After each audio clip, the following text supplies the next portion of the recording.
point de presse sur l'indemnisation des sinistrés de Popa dans la zone aurifère de Ndangui.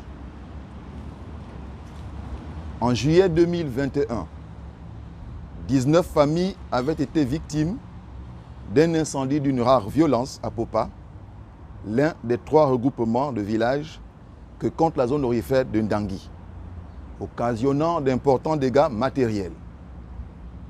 Le dossier relatif à ce sinistre avait été soumis au gouvernement à l'effet de solliciter un accompagnement de l'État au profit de ces populations exposées à la précarité du fait de cet incendie.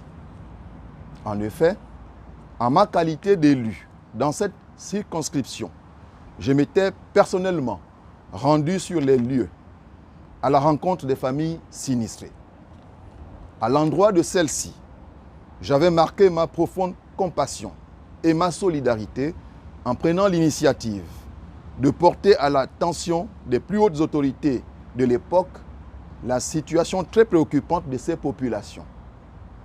Ainsi, à l'issue des séances de travail avec ces familles, le dossier élaboré par nos soins, comportant naturellement la liste des sinistrés, fut transmis à M. le Premier ministre Alain-Claude Bilebinze après une longue et vaine attente de ces populations déçues par le gouvernement Rose Christiane Osuka Raponda. Monsieur le Premier ministre Alain-Claude Bilebinze, à son tour, avait transmis ce dossier au ministère du Budget et des Comptes publics pour en ordonner la liquidation. Alors survint le 30 août 2023, date historique du changement de régime au Gabon.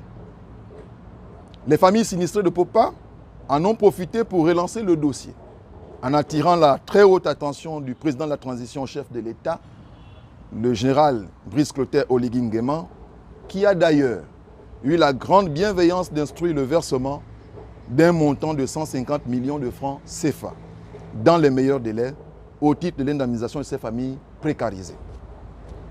C'est ici l'occasion de remercier solennellement et très respectueusement le chef de l'État, le général Brice Clotaire Oligui Nguema, pour la célérité et le sérieux avec lesquels ce dossier, qui avait connu 2 années d'inaction, a été bouclé.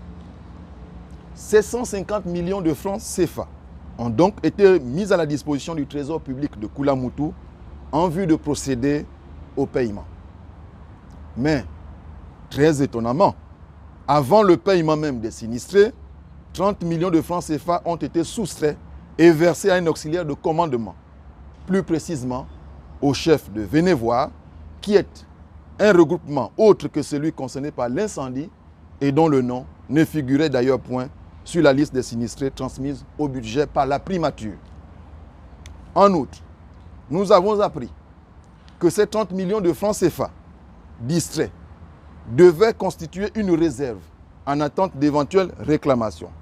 Or, à l'examen du dossier, cette allégation est plutôt fausse, mais suffisamment bien tournée pour tenter désespérément de convaincre les sinistrés de Popa de l'existence de bonnes intentions et de provoquer au passage l'enthousiasme des populations de regroupement non concernées par l'incendie de 2021. D'autant plus que, sur ces 30 millions de francs CFA, 7 millions de francs CFA ont été dépensés avant toute réclamation et le reliquat de 23 millions de francs CFA se sont retrouvés dans les mains d'un sujet expatrié vivant hors de la zone aurifère de Ndangui, c'est-à-dire dans la commune de Lastourville. En conséquence, cette situation a déchaîné sur les réseaux sociaux de façon virale la colère des sinistrés qui nous ont de fait saisis afin de solliciter un peu plus de lumière sur ce dossier.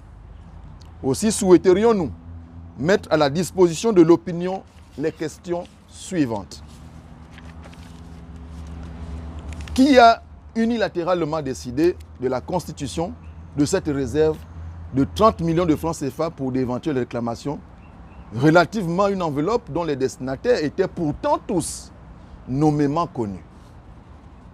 Si les 30 millions de francs CFA détournés était une réserve pour solder des réclamations, pourquoi alors avoir dépensé 7 millions de francs CFA à l'absence de la moindre réclamation et avoir remis 23 millions de francs CFA à un opérateur économique expatrié vivant dans la commune de Lastourville? Au demeurant, un auxiliaire de commandement a-t-il vocation à se substituer au comptable public pour gérer cet argent public destiné à une cause sociale? Qu'est-ce qui explique logiquement le versement des 30 millions de francs CFA par le comptable public à un auxiliaire de commandement non concerné par le sinistre? Par ailleurs, existe-t-il de pièces comptables justifiant cette étrange opération? A-t-elle réellement respecté la réglementation en matière de finances publiques? Comment se fait-il que M. Metoba Blaise, figurant effectivement sur la liste des sinistrés pour un montant de 9 millions de francs CFA, se retrouve-t-il totalement ignoré lors des paiements effectués finalement sur la base d'une liste dont nous ignorons la provenance? Par quel stratagème retors est-on finalement parvenu à verser des sommes d'argent à des personnes non concernées par le sinistre de Popa, puis à partager inéquitablement les 23 millions de francs CFA rattrapés dans les mains du sujet expatrié? À quelle fin a-t-on délibérément décidé de procéder contrairement au dossier instruit auprès du gouvernement? Y aurait-il une volonté de se mettre sciemment en marge des hautes instructions du chef de l'État, Brice Clotaire Oligui-Nguema, dans cette affaire de Popa?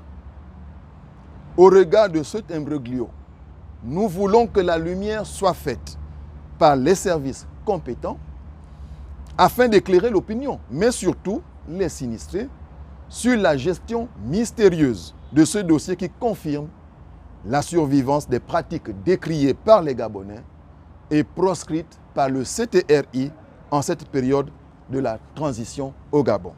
Fait à Libreville le mardi 18 juin 2024, je vous remercie.